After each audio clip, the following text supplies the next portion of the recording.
Okay, so I want to welcome everybody out to the February Family Search gig. We are talking about Scottish records on Family Search this year or this month.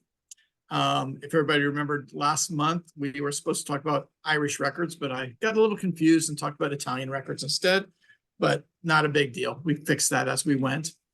So I want to pull up on Family Search. And in order to look up the Scottish records on Family Search, we need to go through and have a Family Search account, but it is free. So everybody, I think, has that. If anybody has any questions as we go through, they can raise their hand on Zoom and I will try to notice it. Or you can come off of mute and I will answer those questions there. So when you get onto Family Search, you'll see the sign in button up at the top. You sign in there with your account. Notice that the news for today is Kristen Chenoweth will be the keynote speaker at RootsTech. So she will be the Saturday session, which will be interesting. If anybody doesn't know who she is a Broadway musical star. She's been in Wicked and quite a few other Broadway programs. Or you may know her from the Food Network, where she was the one of the co-hosts for the candy competitions that they have on Food Network. So when we're on Family Search, if you're looking for your Scottish records, again, you can follow these same techniques for any types of records that you're looking for. But the first thing that I would do is if you look up here under search on the screen and you go to the research wiki. So I think you can do this without signing in. You can see the wiki without being signed in. And so we're going to go into the wiki and we're going to start out with Scotland. And of course, when you pull up Scotland, you see a lot of different topics. We have Scotland genealogy, census, church records, civil registration, probates, and so on, is all the way down. But I'm just going to go with Scotland genealogy to start with. And that page pulls up. Now, of course, when you're looking at the countries, you see it says Europe, British Isles, United Kingdom, Scotland up at the top here. And then it has the country information. So it talks about the founding of the country, historical counties and parishes. And then on the right side, we have the beginning research, finding your town of origin, getting started, guided research, online learning, record finder, research strategies, and then your types of records that you can search for. If you remember when we did the previous one, we talked about the Scotland genealogy records and the guided research. We'll do that again today for Scotland. We also have an interactive map for Scotland where you can click on the region if you're more interested in a specific region where your ancestors may have come from. And then you see also the counties here. So you can click on most of these counties and get another page for them. How did you get there? Yep. So this is just scrolling down on the page. And so there's your map and then your counties that you can scroll through. And then your research strategies, finding records of your ancestors. There's a beginner's guide here. There's also the research guide for Scotland. Of course, these are out-of-date links. This is remember the old times, we had those research guides, which are 2 or 3, 4 pages in length. And it listed all of the areas where you would want to search for Scotland or for any of the other countries. But they haven't been updated. The wiki takes their place. We also have more research tools like personal names, Scotland's People, which is a very helpful website, Scottish Indexes, another website that has information on it, Scotland's Family, and so on. So you would want to go out and look at those web pages if you were interested in those topics. And then we have the Facebook communities, historic records, and then research tutorials. So let's go up, and we're going to go on the Scotland online genealogy records first. So when we click that, here are the records that you're going to find that are available. So you can see we have church records and civil registrations. We have directories, heraldry, immigration records, births, marriages, deaths, land and property records, Scottish Jewish records, databases, various different databases here, medical records, military, cemeteries, census, newspapers, occupations, periodicals, church records, civil registrations, compiled genealogies. Now, remember, with compiled genealogies, these are genealogies that people have put together. So they don't always have source information with them, but there'll be those genealogies that have been put together over the years. You use them as a guide, basically. But notice that this one is in Find My Past, so it is a pay site. Court and criminal records and probate records. So also notice the dates. So some of these, like the probate records, go back to the 1200s, the 13th century. The wills and testaments go back to the 15th century, 1400s. Criminal records over here back to 1300s. So some of these records are fairly old. You see most of them, though, are in this range of the 1700s. So even the newspapers, some of the newspapers back to the 17 and 1800s. So these are all great resources. Notice also that there are MyHeritage links, Ancestry links, Find My Past links, and you have to have the accounts on those to get to those, or you come to the Family History Center or the library and access the free versions, the library versions of those here or at the library. Okay. So you can see there's quite a few sets of records. Now, I'm going to go back to Scotland, and we're going to go down to the map. And let's just say that your family came from Aberdeenshire. We can click on that map. And now we're at the Aberdeenshire Scotland genealogy page. Okay, so yeah, just go to the back arrow.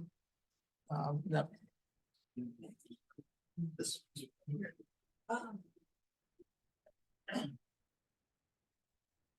Yep, and so if you notice here for Aberdeenshire, we have the history, Scotland's people, census, church records, civil registration, parishes, archives, libraries, maps, poorhouse records, societies, voting, websites, research tools, and references. And so you always want to look at what are those record sets that are available. So you look at the census records. We use those all the time for the US records, and you can see they start in 1841. The FamilySearch version, there are no images. Okay. You can see that there's also the index at MyHeritage, Find My Past, and Ancestry. So there are no images for the 1841 census. They're all indexes. You can see the same thing for the other records here. So I'm just going to click on the 1851 census and pull it up. So once you clicked on that census record, let's see, you're down. Yeah, click on census right there, and then just click on 1851. So notice here, when on FamilySearch, you get the Scotland Census 1851s when I clicked on, but it says index to population schedule for Scotland, showing the population as of 31 March 1851. This data has been provided by Find My Past. Images are not available. So here you can type in the name of the person you're looking for. I'm just going to type in, I got a name in there, so let's just click on it and see if there's anybody of that name. And there we go. So we see the records, the information about those records.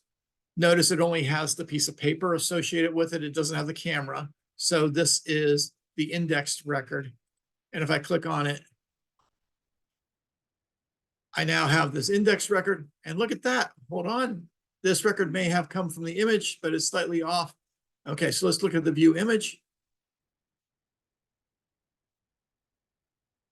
And it says it's on this page. So let's just see. I am logged in, yeah. I tried to search for somebody that said Vincent isn't signing. Yeah, it may, if you're not signed in, it may ask you to go to a sign-in page to see the Makes record. sense. Yeah. But you can see here, there's Monaghan right there, and there's the information. So even though it says no images, and it doesn't show the image on the search, when I went in, I was able to find that there was an image associated with it that I could look up. So make sure you do check the records. I see a lot of times with the German records or other records, it will give me an area. It'll give me an image, but it's not necessarily the image of that. So I'll have to go back a few pages or forward a few pages to find the right one. Okay, so I'm going to close that one. But notice you have all of the transcription, all the indexed information here. You have the whole family here listed. So the mother, the daughters, and then you have your citation. One of the things that, since I've taken all these classes now with the International Institute of Genealogical Studies, the big thing that they push is making sure you cite your information. So you can just hit copy citation. You now have your citation for the record. And then you can, put that in your research log along with the image. I'm just going to go back to that image again. So here's the image. Notice there's no indexed information below it. And there's our source information here. And our citation again, right there. We can copy that citation. I always shrink these to get them down below the screen. And notice it says courtesy of Find My Past. So they're grabbing these images off of Find My Past. You have your download here, but you don't have attached to family tree. So in this case here, you can't attach this to your person. But in here with the citation, with the indexed information, you can attach the indexed information to your family tree. So if I do that, it now asks me who I want to link it to. I always put the PID number for the person in right here. And then I would select them, and then their information would show up, and then I would connect this information across. Yeah, so these are the PID numbers. Yeah, so when you're looking at a person's profile page, they will all have a PID number. You just want to click on that PID number and notice it says copied. And then I can click on it. It says copied ID, and I can go here and I can paste it in and hit select, and it would do that. This is the new matching screen. You might notice it looks a little different. And so when you match things across, you don't have to hit the accept. It's automatically done. So it saves you a couple tips, or it's a couple clicks. If I go back to the old source linker, you see now this is the old source linker. It looks a little bit different than the new source linker does. Okay. And, of course, you can move these people up to children or siblings and so on, or up to the parents level if you wanted to. So I'm going to close that. And yeah. When you're doing that, are you actually changing the database? So you're moving information over into the database. You're connecting the source with the base information on the page. If there's new information like a birth date might be, or a birthplace or something like that might be new, or the residence, in this case, from this census, you can then move that over and it'll add that information to your, that person's profile information.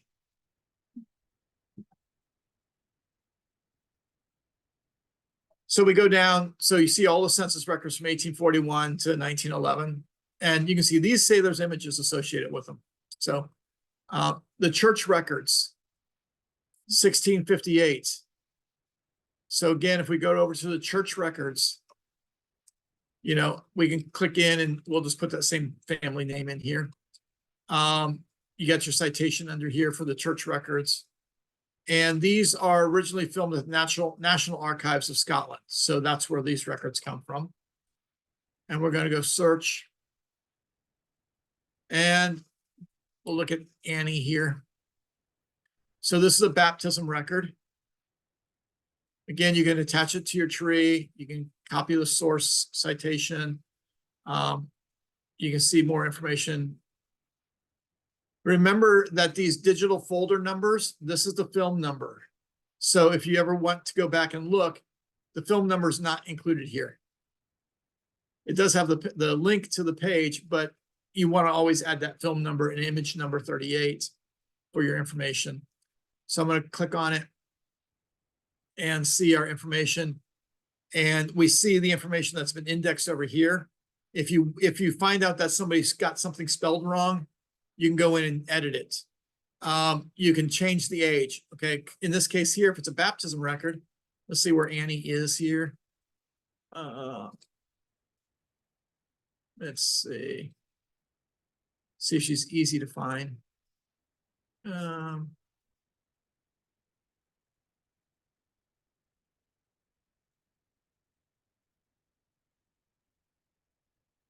Name of the father, so we should find a Monahan in this list someplace.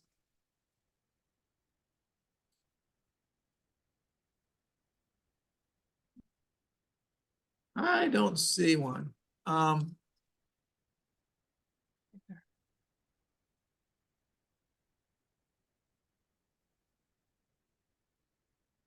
there's Mary, there's Annie right here, Annie Monahan. And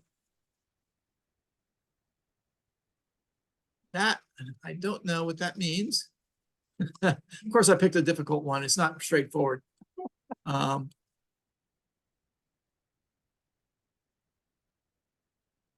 So, but you can follow the information across on this record.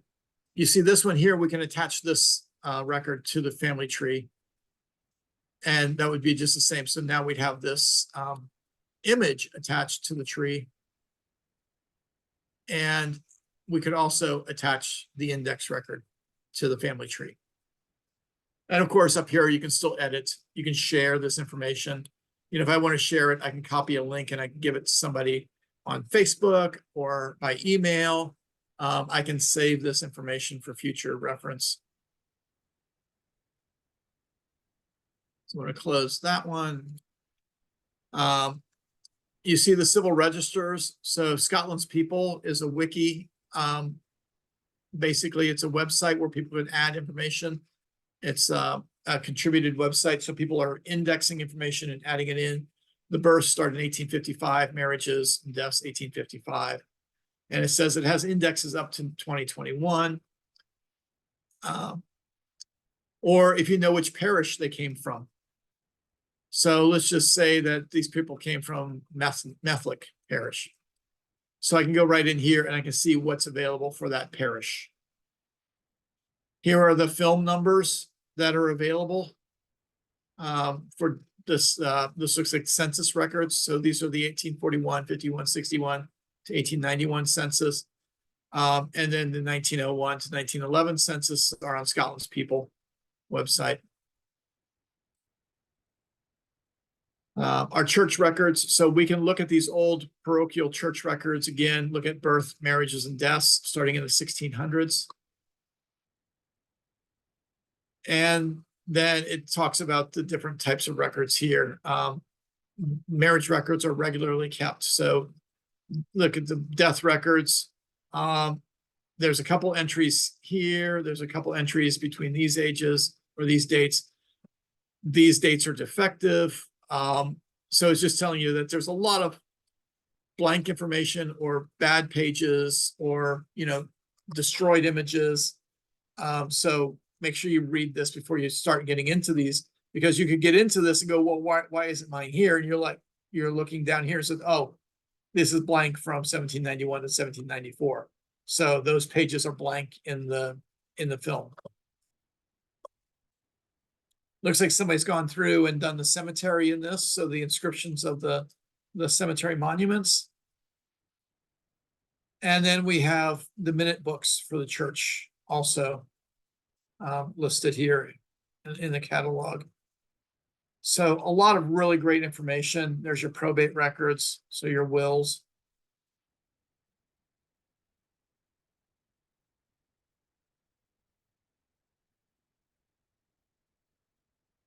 Let's see, down below, the archives and libraries. So what archives are available? So this is important because FamilySearch doesn't have all of the records. So you may want to go in and look at the individual archives for some of these towns or some of these parishes and see if they have some records that are available. Notice here the tax lists from the 15th century, burial records for some of the city cemeteries and so on. There's a web page called Deceased Online. I've never heard of that web page before, so this is a new one that I might want to look at and see what they have available. The maps. Of course, you know, when you get into the National Library National Library of Scotland, they have some really good maps.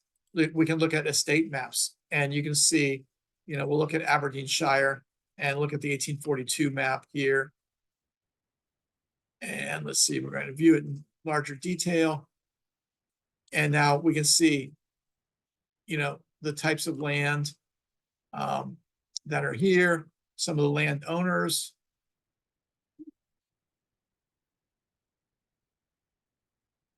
Associated with these. So this gives us a lot of really great information on where individuals may have lived within that community. I like this, has been plowed. So this must be farmland. So you get a description of the land, you have the location of the buildings. These are pasture lands. Notice they misspelled this one, so they had to add the H in here. This one was sold, so it's 1,000 pounds for the sale. This one's 11,000 pounds.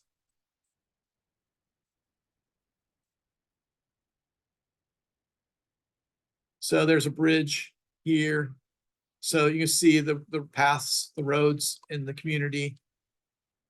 And then some forested lots off to the edge. So again, this is, you know, a link out, which is the National Library of Scotland's maps pages from 1842.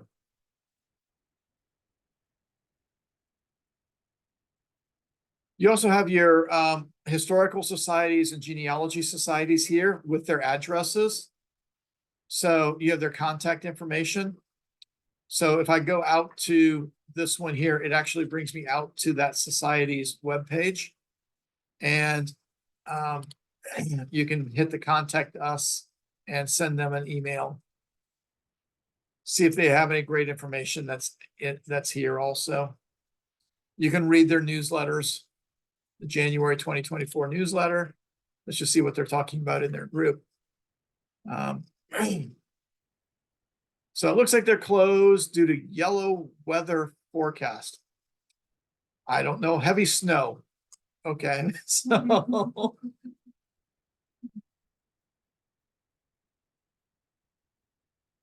voting registers.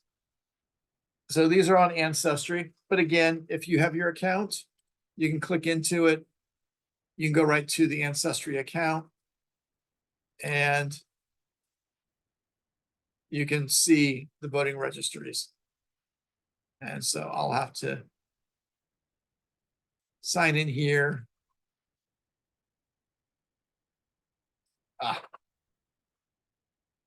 I hate this. I'm not gonna, well, let me just do this real quick. So you can see it.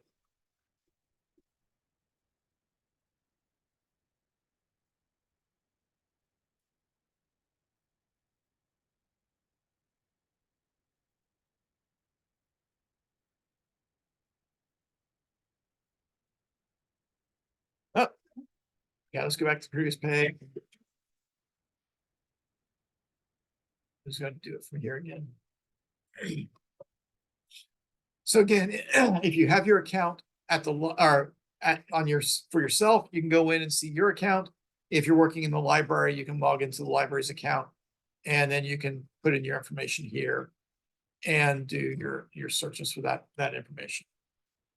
Okay, so that's the FamilySearch wiki. You can see, if you're looking for various different information like school records, we can go right to Scotland, school and education. If we're looking for cemetery records, we're at Scotland Cemetery Records. And then the guided research tells you, gets you started. So what do I know? Well, let's look at births. Where can I find birth records? There they are. And I can find information. If I'm looking for marriage records, it gives me that step-by-step process of how to find those types of records. So this is your basic guided research, births, marriages, and deaths. Where I want to go next is to the catalog. So if I go to search catalog, now I can put in our place. And of course, if I do Scotland, I get a lot of information. So, there's a lot of different ways to search Scotland, but let's just do Galway County and see what we can find. Oh, that's Ireland, isn't it? Yeah, that sounds like. Ireland. Yeah, okay. Aberdeen, Scotland. There we go. Okay, we'll just go to Aberdeen and we'll hit search. So Aberdeen is a town, Aberdeenshire is the county, Scotland, and so on. We can always move back. So we can go to the county if we don't find any information. We go to the country if we still are looking. But you can see we have almanacs, archives, biographies, censuses, church histories, all of these different types of records. And let's just say we want to look at probate records. There are 3 types of probate records here. You can see that this is part 1, 1715, 1734, 1735 to 1759, 1760 to 1780. We also see the National Archives, and then we see the Aberdeen Sheriff's Court probate records. So let's just click on that one for once. We go to our catalog entry. It then tells us here are the different films that we have, the time frames and types of information on each of those films. And then we have the camera. So the camera means that we can see those records. If we had the magnifying glass, meant we could search those records. So we can't search those records, we can only see them. Let's just see if we have a searchable one. See, there's lots of films. There's 4 pages of films. Okay, notice that when I clicked on this one, it comes up with a key, okay? So if you do this at home and it comes up with that key, that means you have to come to the Family History Center or to the library to view it. I don't have that problem because since I'm the director of the Family History Center, those little keys don't show up on my account. So I can see these things at home. But if you, Why would they have?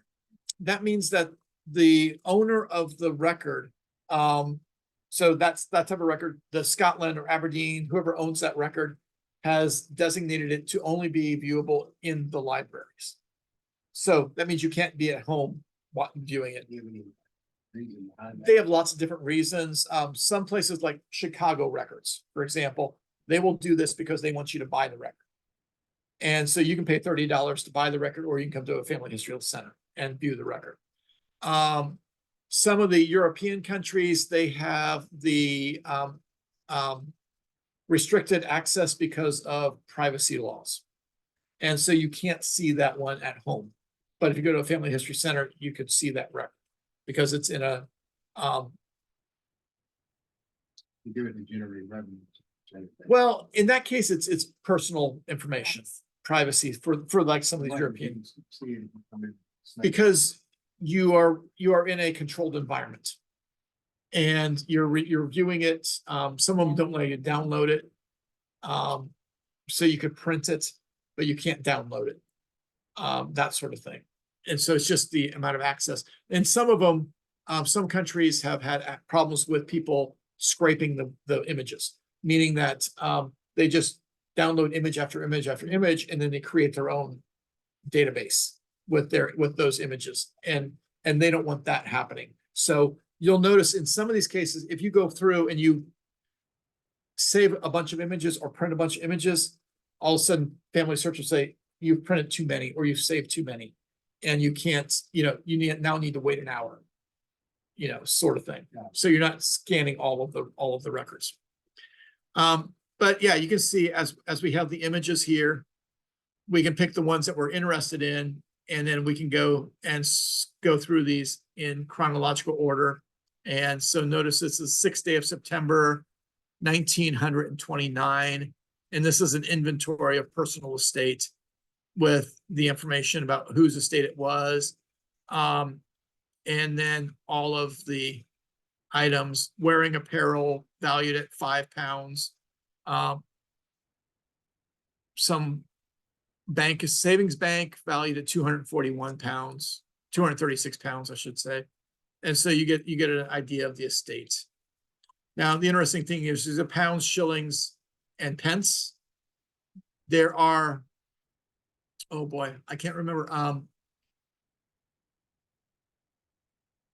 20 pence to a shilling and 12 shillings to a pound, I think is what it is. So they're not simple math.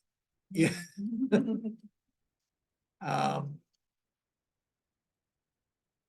Yeah, so they don't have a whole lot to add up here for this one. Let's just go to another one and see if there's a good one here.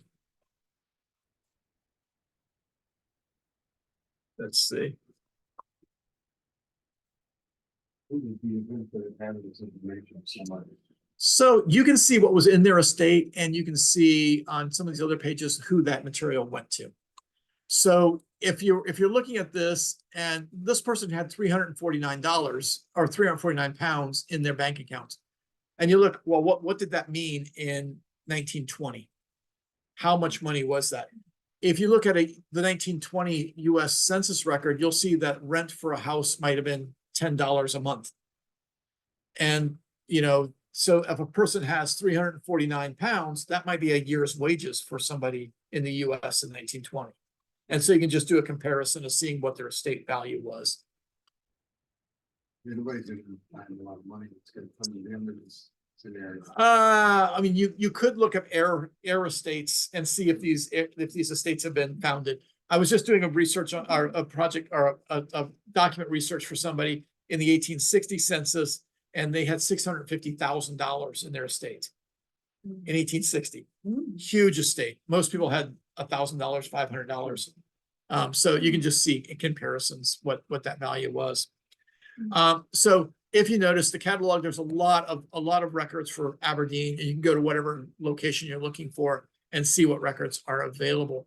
Now, notice I have any. If I just go to online, how many do I have here? I don't know, quite a few. If I go to online, the numbers shrink. Okay. So these are the ones that you can see online.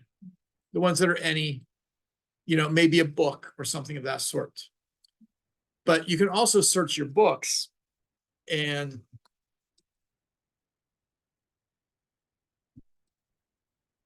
Aberdeen,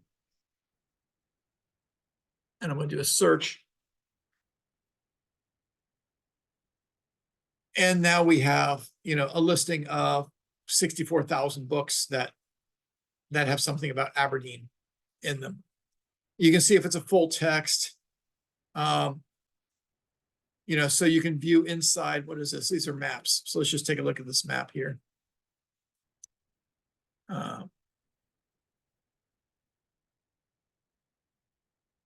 So where are we? I think we're in the United States. Yeah. Do I have a reference? Aberdeen, North Dakota, South Dakota. So it's not Scotland, but if you're looking for Aberdeen, South Dakota. Yeah. Yeah. So there's, different information there. Aberdeen High School in Idaho. So we would want to go in and Aberdeen, Scotland, and update our search. And, oh, 209,000.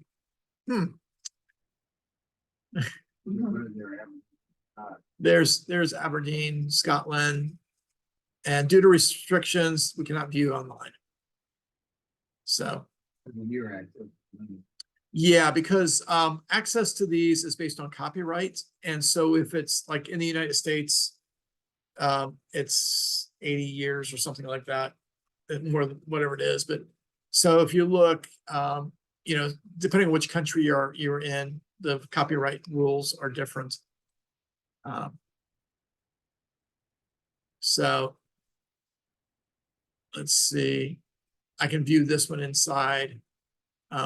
Old Aberdeen, you know, I can look at that one. Of course, in these, we can do a search within these for location. You can change pages, or you can type in a page number.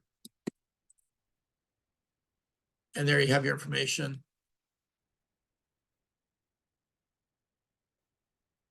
Looks like Latin. So, okay. Let's get back up to, where am I? Okay. So I can search the images also. Remember, the images are the unindexed records. So if we look at the images, this is how quickly they're adding images. So you can see that number is growing pretty quickly. So as images are added, and we can go into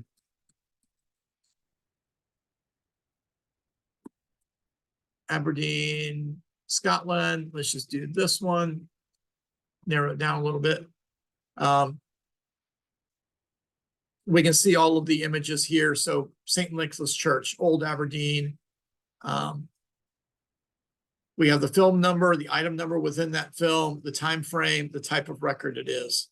We also have the different locations. We have Old Aberdeen and St. Nicholas are the only two locations within here, but we have 468 records that we could search through. We can then go down here and we can type in what type of event. So we have education, membership, birth, employment. So let's just look at education records for this area. And we'll update it.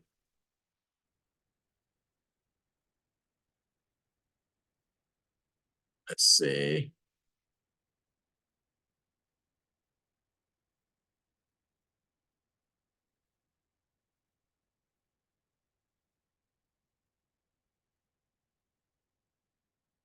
There we go. So these are the education records. So we have some school records from 1848 to 1874. We can click on that one. And then we can see these school records. So it looks like a school board meeting of the committee for superintending Bonnecorn School, and so on. You can see if your relatives are listed in any of these. You know, maybe they got suspended from the school, and so the committee had a meeting on the punishment and so on. So again, these are the unindexed records. So you'll find unindexed as well as indexed records within this collection, but it gives you a better breakdown of the film numbers, the item numbers within the film, and the dates, so you can search directly here. Now, of course, place names change occasionally.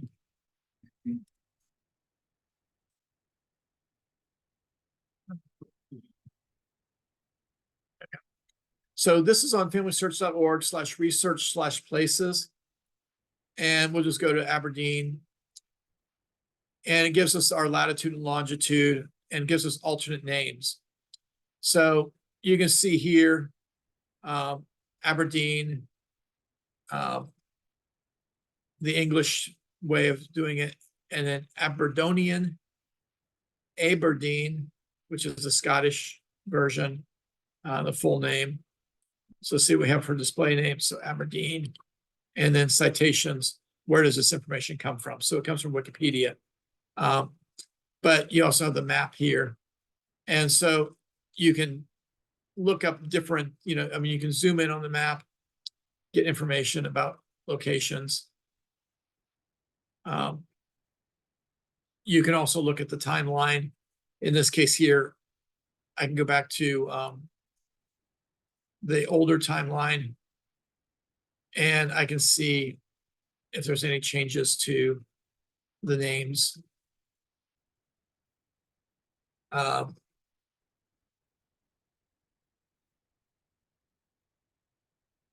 Also over here, it gives us other places. So there's Jamaica, there's Australia that have similar names. And so you can see if there's other places that are named the same. The opportunity here is that if this works a whole lot better for some of the Central European countries where town names changes frequently. Usually in Poland, the names in Poland change constantly, depending if it's in Russian, Lithuanian, German, whatever it might be. Of course, most of the English countryside is pretty standard. But I would think that this is probably Aberdonian is probably one of the Roman characteristics of the name, maybe, so you can see if it's gone through several name changes. If you're in a record set and you find the name of a town, you can just type in the name of that town and it'll tell you what it currently is called.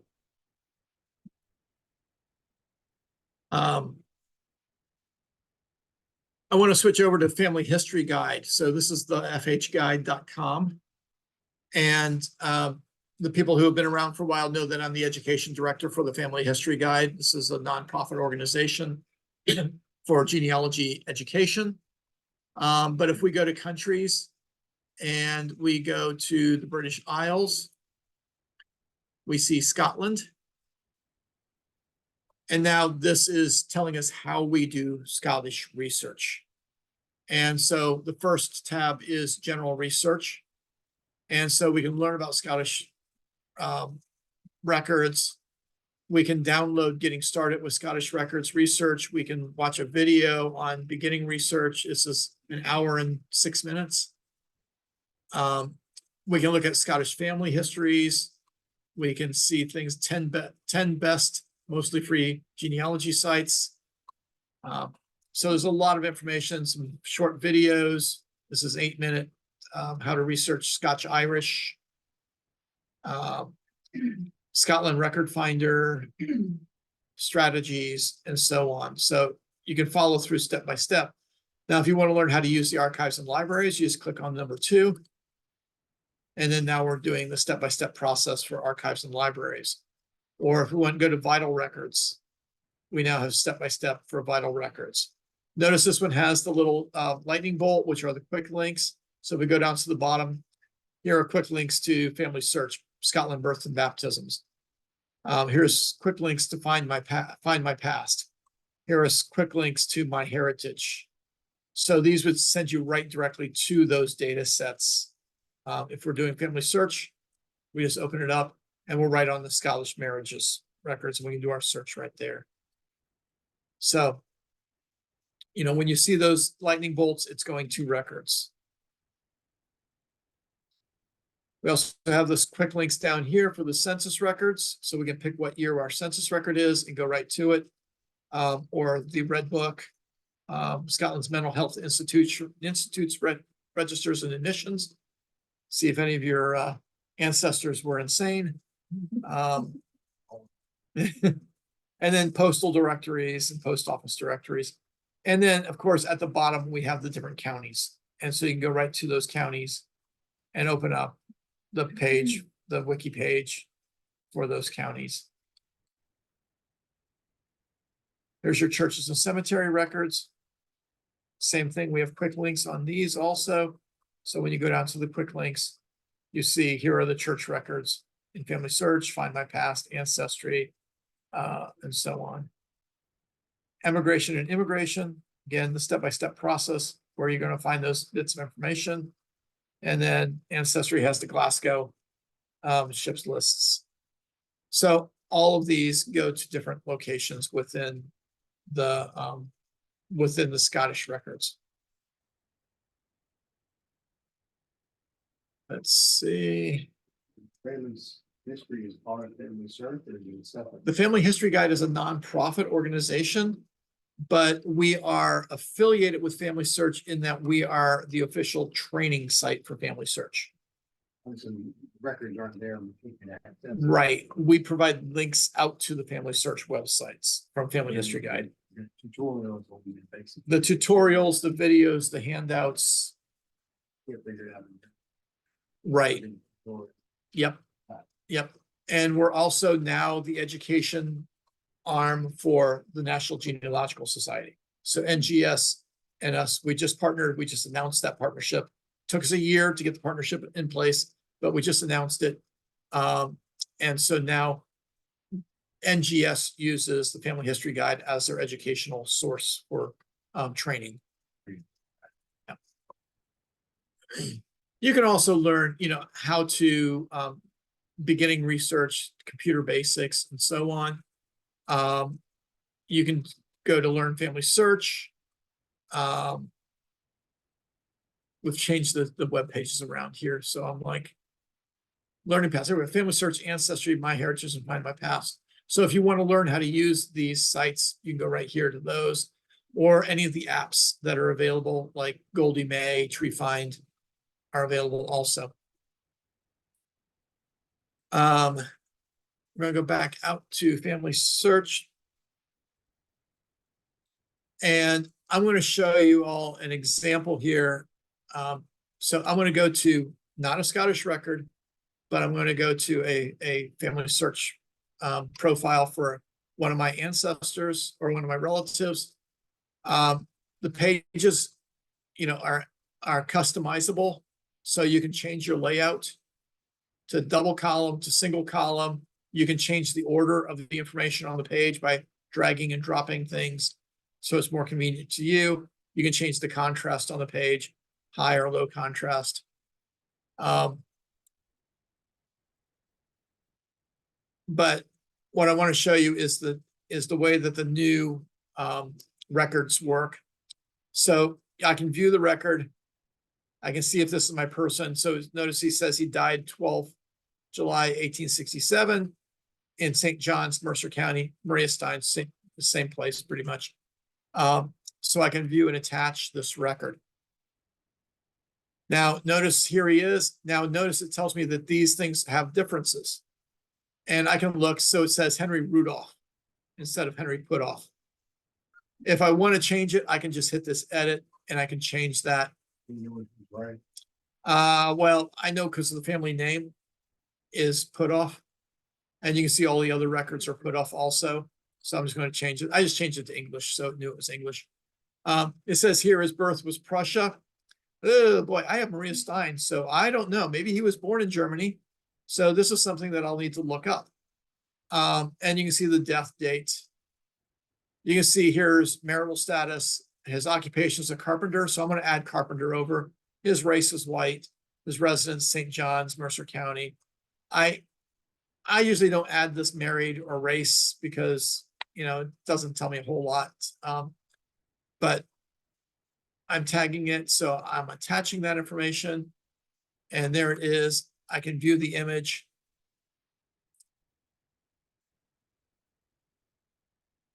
And there is his death record from the probate county. And we're looking for Henry Putoff right there. And you can see it's a P, not an R. It says July 15. And I go across. So date of death, July 1867. July 12th is his date of death. He's married. He's 25 years old. He's living in St. John's, Prussia is what it says. So the person above him was born in Prussia, so they said ditto here. And it lists his occupation as a carpenter. And then going across, he's white. And this is consumption. So he died of consumption. Looks like several people were dying of consumption and dropsy. Yeah, pneumonia. It says here pneumonia. I think. Let's see. Oh, no, this who did it. These are this is the doctor here. So this is the doctor's name here generally, or the person who submitted the death information. So there we go. You know, we can see his death information and we just added it to his record. If we go back to his record, whoops. We see there's another record here of a birth record. And this says John Putoff. This is information here. So we could look at that and add it in if it's the right person. This might be a child. Let's just see. Yeah, I don't know. This is too many different things right now for me to add. So I won't add that one. Tuberculosis consumption. Okay, yeah. So what you want to do is make sure that you have standardized dates and places. You know, it'll suggest which dates and places are standardized. So you want to make sure you're using the right ones. If I go in and look at this, you can see it says standardized here, or I can use one with the township. And so it's still standardized. Or I can go to St. John's because that's the one. St. John's, Marion Township. And now I've standardized that one. And the reason why they want standardized information is because it makes it easier for the AI to find the data. Which is your relative? This is one of mine. I can view my relationship here. He is the husband of my second great grand aunt.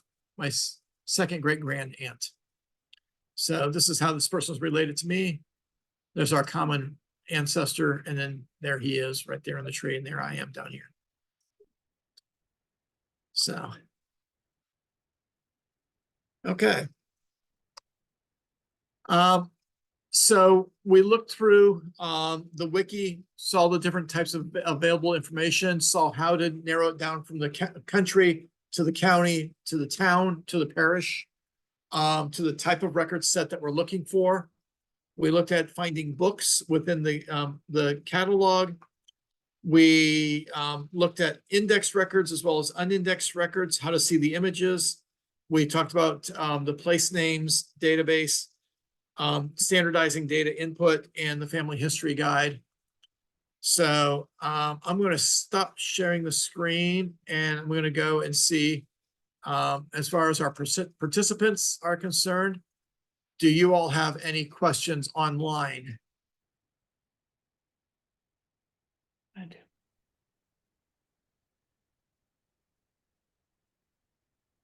Yeah, Polly. Miles, I've been coming across on your sources. Mhm. When I'm putting sources on my things, there's something that I don't understand. They Okay. have the HTTPS and FamilySearch.org and all that. Right. And then that number that you can click on to go straight to the record. Yeah. After that, it gives a date, Friday, October 13th, 1839-35, and then a UTC 2023. Have any idea what those all mean? So is the date associated with the page that it was on? Is that the record date? I don't know that. Maybe Okay. that's when FamilySearch got the record. Well, it's 18 something, right? You said? Well, I'm just looking at my great-grandfather's death certificate here. Okay. And it gives the full thing that you click on and go to the record. But Yep. afterwards, it says Friday, October 13th.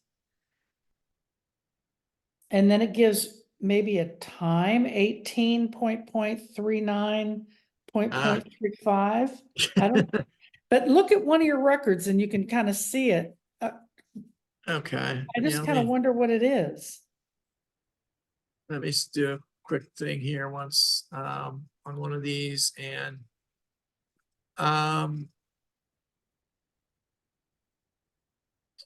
okay, yeah. So what that is when you're putting in a source, you usually say accessed on October 5th, 2023. Right. And so what this is telling you is it's accessed on, in my case, the one I'm looking at here is Thursday, October 5th at 12:27 UTC 2023. So That's when I looked at the record, the time I looked at the record and the date I looked at the record. That's when Yep. you looked at it? That's when I probably looked at it. I'm just gonna look here to see if I have a date that this September 30th, 2017. Let's see.